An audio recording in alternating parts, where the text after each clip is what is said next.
तब ब्रह्मा जी ने कहा देवता आप सब लोग अब प्रयोजन करो, कैसे भी करके शंकर जी का मन बनवाओ, उनका मन बनेगा तो ही तारकासुर का वध हो सकता है। महादेव के पुत्र से ही इसका वध संभव है। देवताओं के पास एक ही उपाय है किसी का भी तप नष्ट करवाने के लिए, कौन? कामदेव। सब देवता कामदेव के पास गए। तब ने कामदेव से जाकर के प्रार्थना कर, बोले कामदेव तुम जाओ। बोले क्या करना है? बोले जाकर के शंकर जी की भजन में, शंकर जी के तप में विघ्न डालो, उनके नेत्र खोल दो। वो जैसे ही तप से बाहर आ जाएंगे उसके बाद हम जाकर के उनसे प्रार्थना कर लेंगे कि आप ब्याह कर लो, पर उनके तप को भंग करने की क्रिया तुम ही करो। कामदेव बोला आप लोगों को और कोई नहीं मिलता, बस मैं ही मिलता हूं? हैं बेचारे सज्जन लोग, श्रेष्ठ लोग तप आदि करते, मेरे को ही भेज देते हो जाके इसका तप दूर कर दो। देवता सब कहने लगे हम देवता, तुम ये सोचो ना, तुम्हारा बलिदान 33 कोटि देवताओं का लाभ करता है, पूरे ब्रह्मांड का लाभ करता है।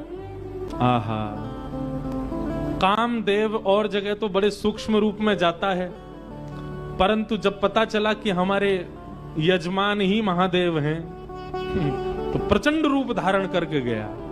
और प्रचंड रूप कैसा धारण किया?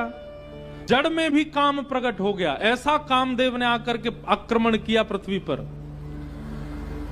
वृक्षों से लताएं लिपटने लगी, वहां भी काम का दर्शन होने लगा। तालाब तलाइयों से जाकर के मिलने लगे, वहां भी काम का दर्शन।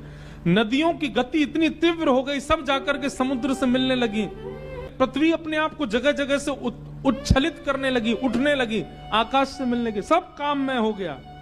जगह देखो वही काम का दर्शन हो रहा है। पशु पक्षी आपस में लगे हैं, सब प्रकार के भाव सब जगह प्रकट हो रहे हैं।